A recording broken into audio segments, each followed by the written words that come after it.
नमस्कार दोस्तों, आपके अपने चैनल हमारे संस्कार में आपका बहुत बहुत स्वागत है। आज हम आपके लिए लेकर आए हैं छठ महापर्व की कुछ कथाएं।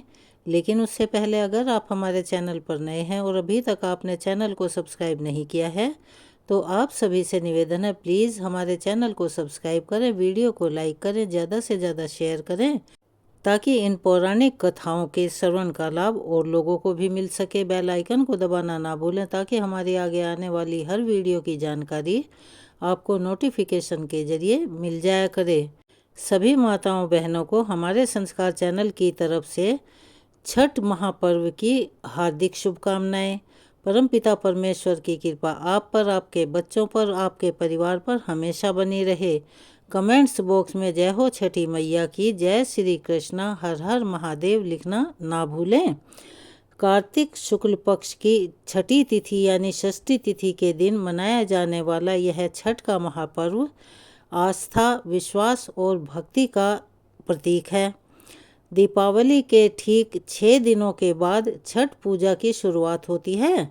छठ पूजा की शुरुआत किस तरह से हुई और यह मनाने की परंपरा कैसे शुरू हुई, तो अगर हम इसका जवाब ढूंढना चाहें तो हमें इसके जवाब में बहुत सारी पौराणिक और धार्मिक कथाएं मिलती हैं।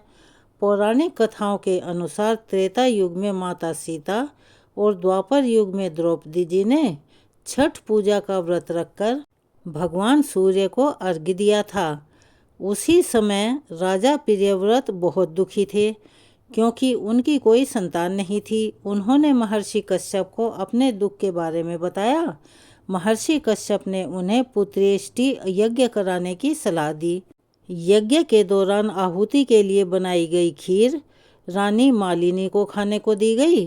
खीर खाने के बाद रानी गर्भवती हुई और उन्होंने एक पुत्र को जन्म दिया, लेकिन दुर्भाग्यवश वह बच्चा मृत पैदा हुआ।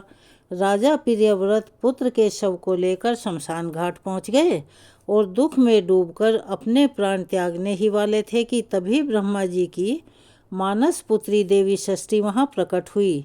देवी ने राजा से कहा कि मैं सृष्टि की मूल प्रकृति के छठे अंश से उत्पन्न हुई हूँ, इसीलिए मेरा नाम षष्ठी है। तुम मेरी पूजा करो और लोगों में इसका प्रचार प्रसार करो, यानी कि उन्हें सभी को बताओ।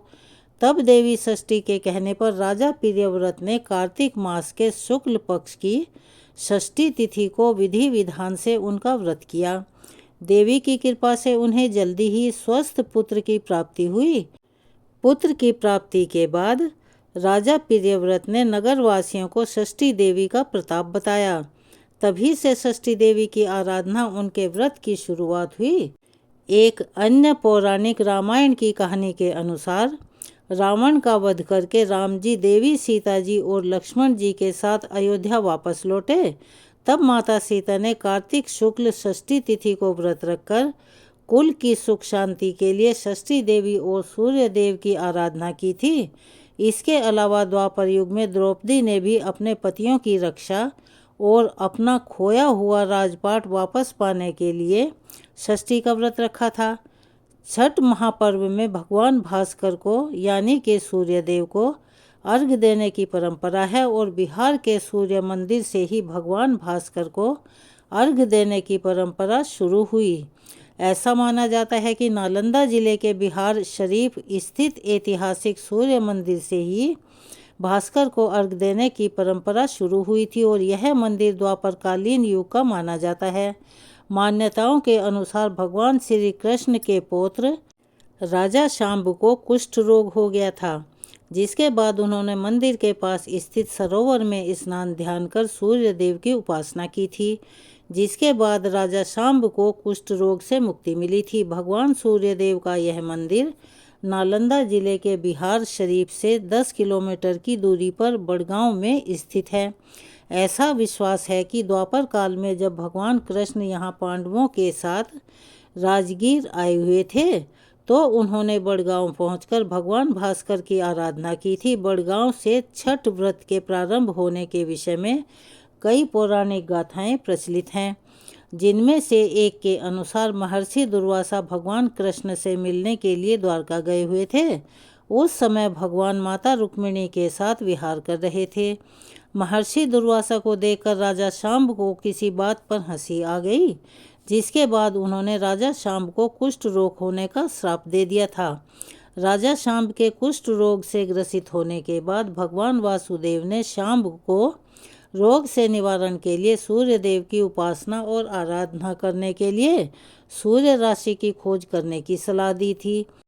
भगवान कृष्ण की सलाह पर जब राजा शांब सूर्य राशि की खोज में भटकते भटकते राजगीर तक आ पहुँचे, इस दौरान उन्हें जोर से प्यास लगी, जिसके बाद उन्होंने अपने सेवक को कहीं से पानी खोजकर लाने का आदेश दिया। जंगल होने के कारण सेवक को दूर दूर तक कहीं भी पानी नहीं मिला। बहुत खोजने के बाद सेवक को एक गड्ढे में थोड़ा सा जल मिला, लेकिन वह अत्यंत गंदा था। जब सेवक वह पानी लेकर राजा शांब को दिया तो राजा ने उस पानी से हाथ पैर को धोकर उस जल का सेवन किया और जल का सेवन करते ही राजा शांब का कुष्ठ रोग ठीक होने लगा। तब राजा ने 49 दिनों तक राजगीर में रहकर सूर्य की उपासना और अर्घदान किया। तब जाकर राजा शांब को महर्षि दुर्वासा के श्राप से मुक्ति मिली। एक अन्य पौराणिक कथा के अनुसार एक बार एक बूढ़ी माई अपने बेटे और बहू और पोते के साथ रहा करती थी। बूढ़ी माई के घर में किसी भी बात की, किसी भी सुख सुविधा की कोई कमी नहीं थी। बूढ़ी माई छठ मैया की परम भक्त थी और हर साल कार्तिक शुक्ल षष्ठी को वह छठ मैया का व्रत बड़ी ही श्रद्धा और भक्तिभाव से किया करती थी। किंतु बूढ़ी माँ की जो बहू थी वह बहुत ही मॉडर्न थी और उसकी सोच भी आधुनिक थी। उसका पूजा पाठ में कोई विश्वास नहीं था, ना ही उसका मन लगता था। एक बार जब कार्तिक मास की शुक्ल पक्ष की चतुर्थी आई तो बूढ़ी माई तो बहुत प्रसन्न थी, क्योंकि उस दिन से छठ का 4 दिवसीय पावन त्योहार जो शुरू होने वाला था। बूढ़ी माई अपने घर की साफ सफाई में लग गई। उसने अपने बेटे को पूजा के लिए आम की लकड़ियाँ और पूजन सामग्री लाने के लिए बाजार में भेज दिया। अब बूढ़ी माई ने अपने बेटे की सलामती और उसकी खुशियों के लिए छठ का व्रत किया। बूढ़ी माई ने अपनी बहू से कहा कि वह भी उसके पोते के लिए छठ का व्रत रखे, लेकिन बहू तो नए विचारों वाली थी, उसे इन सब बातों में विश्वास नहीं था। वह अपनी सास से कहने लगी कि माँ, यह सारी बातें तो बिल्कुल बेकार हैं और ये मुझे आडंबर लगता है। मुझे इन सब से कोई लेना देना नहीं है और ना ही मैं विश्वास करती हूँ। ऐसा करने से भला क्या होगा। तब बूढ़ी माई ने अपनी बहू को छठ माई की महिमा बताते हुए एक पौराणिक कथा सुनाई। बूढ़ी माई बोली, बेटा, बहुत समय पहले की बात है। प्रियव्रत नामक के एक प्रसिद्ध राजा हुआ करते थे। उनके पिता का नाम स्वयंभू मनु था। राजा प्रियव्रत बहुत ही सदाचारी और धार्मिक प्रवृत्ति के मनुष्य थे, किंतु जब उनका विवाह हुआ तो विवाह के कई वर्षों के बाद तक भी उन्हें संतान प्राप्त नहीं हुई। तब ऋषि कश्यप ने उन्हें पुत्रेष्टि यज्ञ कराने की सलाह दी। राजा प्रियव्रत ने पूरे विधि विधान के साथ पुत्रेष्टि यज्ञ का अनुष्ठान किया। उस यज्ञ में प्रसाद रूप में मिली हुई खीर को राजा प्रियव्रत ने अपनी रानी को खिलाया। इस यज्ञ के पुण्य प्रभाव से जल्दी ही राजा की पत्नी गर्भवती हुई और 9 महीने का समय बीतने के बाद रानी ने एक बहुत ही सुंदर पुत्र को जन्म दिया, लेकिन वह शिशु मरा हुआ पैदा हुआ था। राजा प्रियव्रत अपने उस मरे हुए बालक के शव को लेकर शमशान घाट में गए और एकांत में शमशान की भूमि पर बैठकर अपने मृत पुत्र को अपने सीने से लगाकर राजा बिलख बिलख कर रोने लगे। इतने में ही वहां पर एक दिव्य प्रकाश प्रकट हुआ। वह दिव्य प्रकाश एक दिव्य नारी में बदल गया। राजा ने उस दिव्य नारी को देखा तो हाथ जोड़कर उन्हें प्रणाम किया और पूछा, हे देवी, आप कौन हैं? राजा प्रियव्रत की बात सुनकर देवी ने उनसे कहा, राजन, भगवती मूल प्रकृति के अंश से प्रकट हुई हूँ। मैं देवी षष्ठी हूँ और इस संसार में मैं छठी माई के नाम से जानी जाती हूँ। ऐसा कहकर छठ माता ने उस मरे हुए बालक को उठा लिया और अपने प्रभाव से उसे पुनर्जीवित कर दिया। जब राजा ने उसे देखा तो वह स्वर्ण के समान सुंदर और स्वस्थ पुत्र छठी माता की गोद में खिलखिला रहा था। अभी राजा प्रियव्रत उस बालक की ओर देख ही रहे थे कि छठी माता उस बालक को अपने साथ लेकर आकाश में जाने लगी। यह देखकर राजा दुख से विवल हो उठे और होठ कंठ तालु सूख गए और उसने माता की स्तुति की, जिससे छठ माता ने प्रसन्न होकर कहा कि हे राजन, तुम सर्वत्र प्रकृति यानी सूर्य, उषा, जल और वायु की पूजा करवाओ और खुद भी करो। प्रकृति की आराधना से समस्त संसार वर्ष भर सुखी और स्वस्थ रहेंगे और दीर्घायु को प्राप्त होंगे। तब राजा प्रियव्रत ने सूर्य, उषा, जल और वायु की तथा छठी माता की पूजा की और व्रत किया। इस पूजा से प्रसन्न होकर छठी माता ने राजा को उनका पुत्र वापस दे दिया। तभी से कार्तिक शुक्ल षष्ठी के शुभ अवसर पर सूर्य, उषा, प्रकृति, जल और वायु के साथ छठी मैया की पूजा की जाने लगी। अपनी बहू को यह कथा सुनाकर बूढ़ी माई कहने लगी, बेटी, छठ माता की महिमा तो ऐसी ही है कि स्वयं भगवान श्री राम और सीता मैया ने भी यह छठ का व्रत करके भगवान सूर्यदेव का आशीर्वाद प्राप्त किया था। और तो और महाभारत काल में दानवीर कर्ण और पांडव भी छठ का व्रत कर चुके हैं। यह सुनकर वह आधुनिक युग और नए विचारों वाली बहू बोली, माँ जी, ये तो सब मनगढ़ंत बातें हैं। मैं इन बातों में विश्वास नहीं रखती। मैं इतने घंटों तक भूखी प्यासी नहीं रह सकती और ना ही अपने शरीर को कष्ट दे सकती हूँ। यह व्रत तो माँ जी आप ही करो। बहू को फिर से समझाने की कोशिश की, लेकिन वह नहीं मानी। उल्टा वह तो अपनी सास और छठी माता का मजाक बनाने लगी।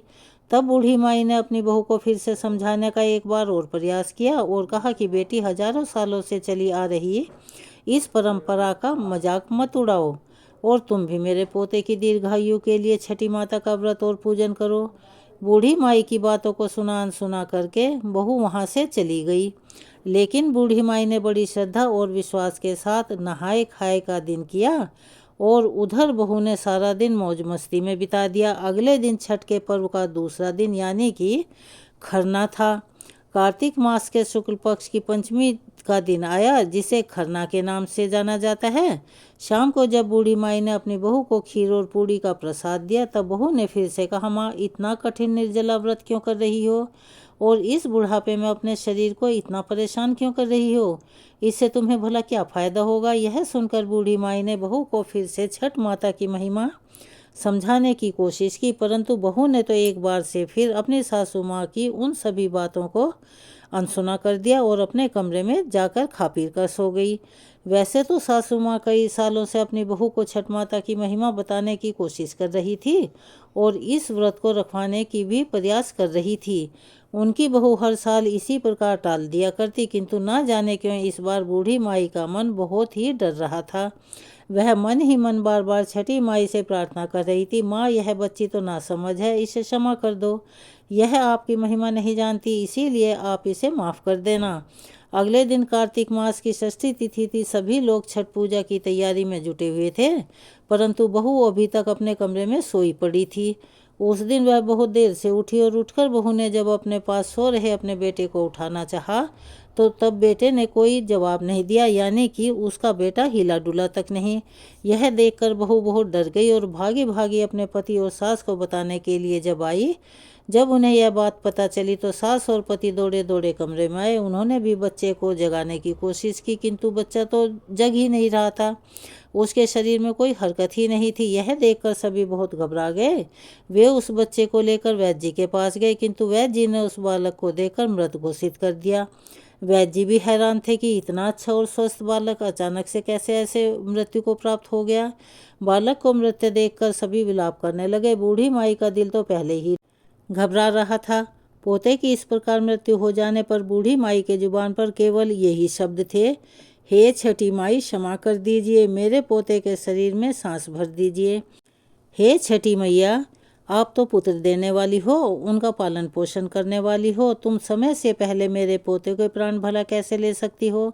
हे छठी माई, अगर हमसे कोई भूल हो गई हो तो हमें क्षमा कर दो। बूढ़ी माई लगातार छठी माता से इसी प्रकार क्षमा मांगती हुई विनती कर रही थी कि उसके पोते को वापस लौटा दें।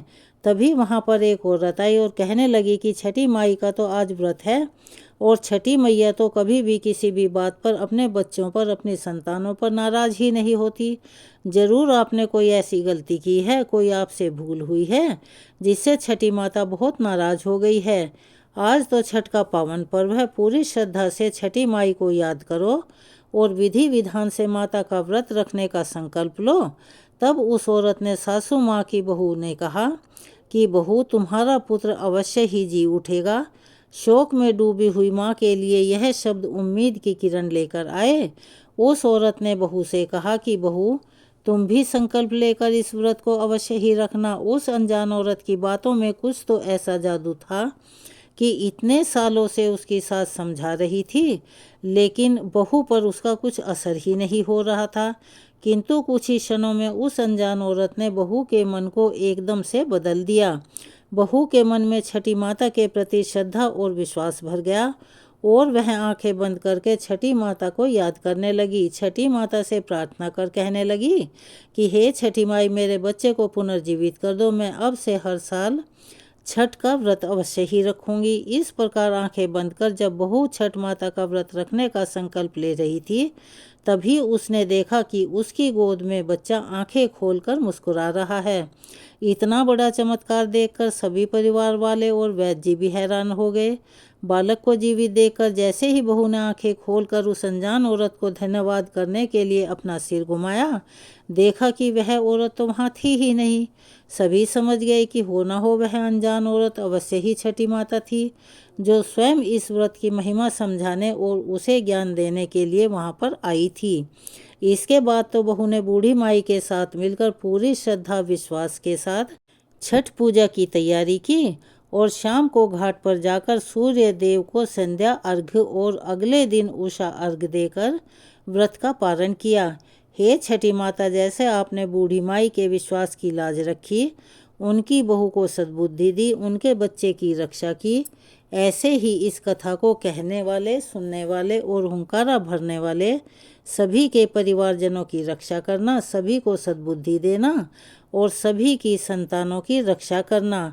तो चलिए एक बार मेरे साथ प्यार से बोलिए, छठी मैया की जय।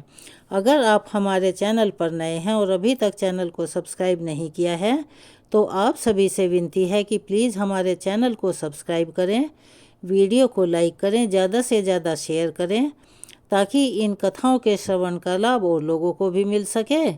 बेल आइकन को दबाना ना भूलें, ताकि हमारी आगे आने वाली वीडियो की जानकारी आपको नोटिफिकेशन के जरिए मिल जाया करे। कमेंट्स बॉक्स में अपने कमेंट्स जय हो छठी मैया की, जय श्री कृष्णा, हर हर महादेव लिखना ना भूलें।